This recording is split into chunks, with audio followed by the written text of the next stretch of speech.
evil. Or at least you'll be forgiven for thinking so. We are talking Dead Zone. This one is directed by Hank Braxton, who has made a plethora of B-movies, including Snake Out of Compton. And this one stars Michael J. White in our lead role. You've also got Chad Michael Collins and a small role for Jeff Fahey as well. Now, as I've said, this is kind of a Resident Evil style zombie apocalypse type movie. The setup is this. We are in a world where there has been some type of viral outbreak which turns people into zombie types, essentially. And most of the world's been kind of overrun at this point. And this focuses on a small group of elite soldiers who are tasked with retrieving a potential vaccine that's been developed in this kind of hot zone, so to speak. So they kind of sit there, they've got some kind of new experimental equipment, but they're warned. Something maybe a little bit different with these kind of zombies. They seem to be a little bit more evolved. And so they drop in there, they're all kind of kitted out in their kind of new gear. And these zombies do seem a little tougher to kill than the regular ones, but there may be something else even worse than the zombies, kind of in the Licker style or the Nemesis style of kind of a Resident Evil style bad guy. What will happen? You'll have to watch the movie and find out. So this one was like made for Tubi movie, so it's kind of a low budget affair. What can we say that worked in this movie's favour? So this movie has some recognisable names in it, and I wonder if they kind of did a little cheat to kind of make you think you're watching more of these kind of actors than you actually are. So this is going to be some speculation on my part. So we see, some shots before, without these kind of, without the armour on, and that's when we see the actors, Michael J. White, etc.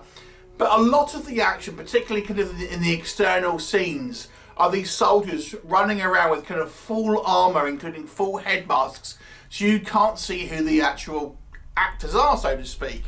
Then you'll just kind of get the voiceovers, you'll kind of get some heads-up display kind of sequences, a little bit like Iron Man, and essentially that's kind of a good, at least 50% of the kind of the running time here.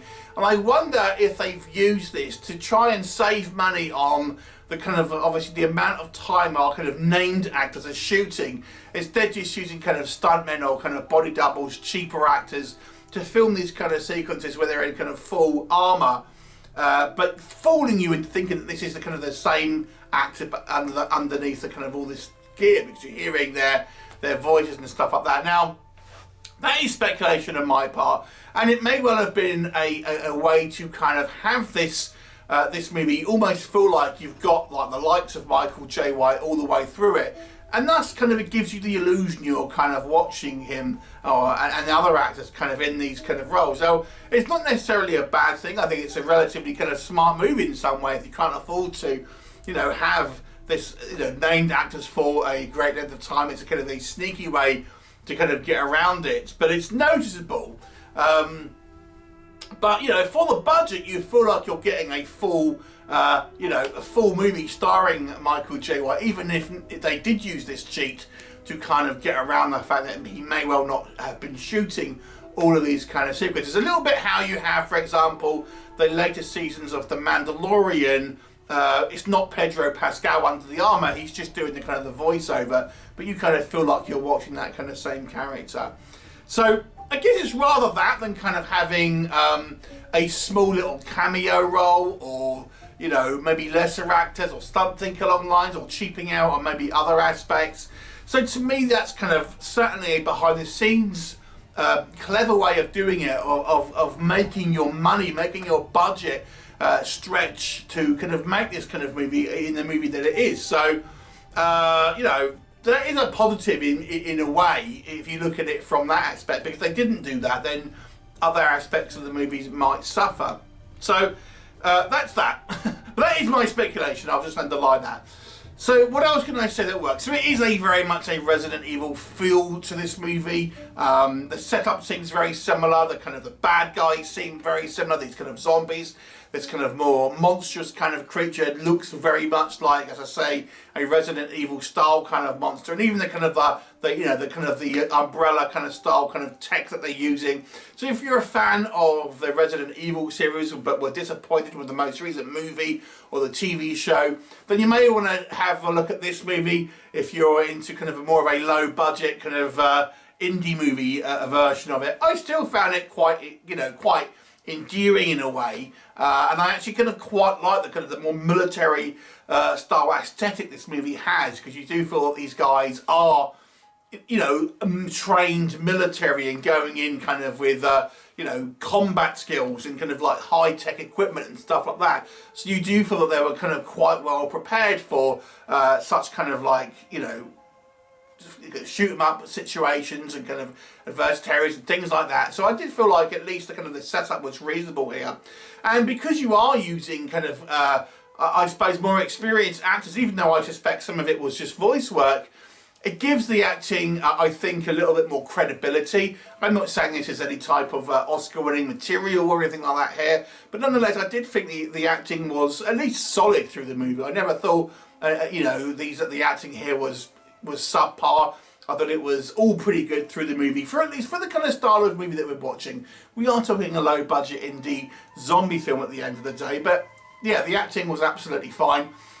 Some of the actual practical makeup I thought was reasonable. We had this monstrous kind of creature towards the end, and although the movie wisely kind of never gives us a prolonged look at it, the shots that we do see, I think they're using kind of practical kind of prosthetics and things like that. They look to a kind of a reasonable kind of standard with a little bit of kind of CGI with the kind of the long tongue and things like that. But luckily for I think for me at least, I felt like they kind of knew the limitations and kept that to a minimum, and not try to have a full kind of CGI monster, apart from when it's kind of like running across the ceiling and things like that. But for a lot of the close-up shots, it's kind of practical effects and stuff, again, which I kind of appreciated. There's kind of a reasonable amount of action in this movie. There's kind of lots of firefights and kind of hand-to-hand kind of combat. So I feel the movie is, for those of you who like a more of an action kind of style horror film, you won't be disappointed, because obviously if you've got the likes of Michael J. White, or at least his stand-in, who clearly knows martial arts as well, there are some kind of like well choreographed action kind of sequences as well. There's a little bit of kind of commentary, I think, with the kind of the COVID situation, because we're getting this vaccine. You can't help but kind of draw comparisons to kind of recent events, which kind of makes the movie feel like it's having a little bit of commentary. I don't know if that was purely just by coincidence, but you kind of feel that you can draw certain comparisons that kind of release. And there's plenty of movies now that I think are doing that. And for a movie made for Tubi, I actually did think it was relatively kind of well produced. There are some kind of areas here where I feel the budget is showing, but for the most part I think it was slickly produced. Like when we have our team at the military base at the beginning of the movie, you felt like you were watching them at a military base and things like this. We kind of get a couple of shots of helicopters and things. I thought it was all done, with a kind of a reasonable production value, and the equipment that they used. Again, the gun stuff, the gadgets, I actually could have quite liked it, even though some of it looks like it was bought off Wish. What doesn't work, I think the problem arises here. The decision to have these characters in full armour that looks identical creates a number of issues. Now, regardless if the decision to do this was to hide the fact that it's not really our unnamed actors in these kind of sequences with the masks on and stuff. That aside, the problem here is you can't really tell who you're looking at. I mean, Michael J. White's character's mask has got like a line on it, whilst the others don't. But sometimes it's the sequences are dark. It's a relatively kind of minor variation in kind of the armour. So you're just watching imagine a bunch of stormtroopers running around, from Star Wars, with lots of kind of dialogue and things, and you're thinking, I don't know who's who. So you kind of never really connecting with any of the type of the kind of the characters here. It just feels like, there's kind of a bunch of kind of nameless henchmen and things like that. I think there should have been more of an attempt here to differentiate the characters in a kind of a visual sense, It might not have been uniformed, it might not have looked more, you know, realistic in regards to what a military kind of unit would look like, uniformed armour and stuff. But if you had one with, you know, with kind of like different kind of shoulder pads or a backpack or variations to the kind of armour, it would have been easier to identify than the kind of the very kind of samey kind of look that these kind of guys had. Even if there were slight kind of like changes in it, it's too minor, too kind of subtle to really kind of notice, to be honest with you. There's a lot of talk here in this movie about, oh, we can't get a signal, the equipment's malfunctioning. I get you might want to have a scene with that, but there must have been about 4 or 5 scenes of this in it. It just seems like, man, are we stretching out the running time here?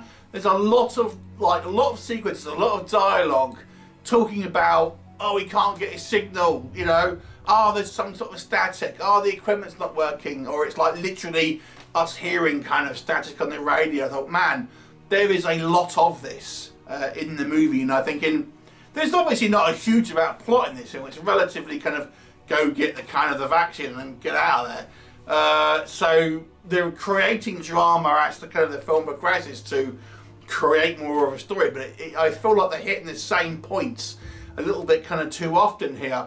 Then there's also lots of sequences again where we have very similar looking characters walking around kind of like generic looking kind of corridors and things like this, or out in kind of like, you know, buildings and stuff. And speaking of the buildings, considering this is meant to be a zombie infested wasteland, we see kind of like clear signs of kind of life in the background with kind of lights on and things like this, and it doesn't really look like it's any type of desolate area really. It just looks like a kind of somewhat normal looking industrial area, or even kind of a, you know, domestic kind of housing and stuff like that in some shots. So it doesn't really feel like it's a zombie infested world. Now I appreciate the budget, that's probably not the case here, but maybe a bit of location shooting may have been in different areas with kind of more a rundown look, may have been the kind of the answer to this.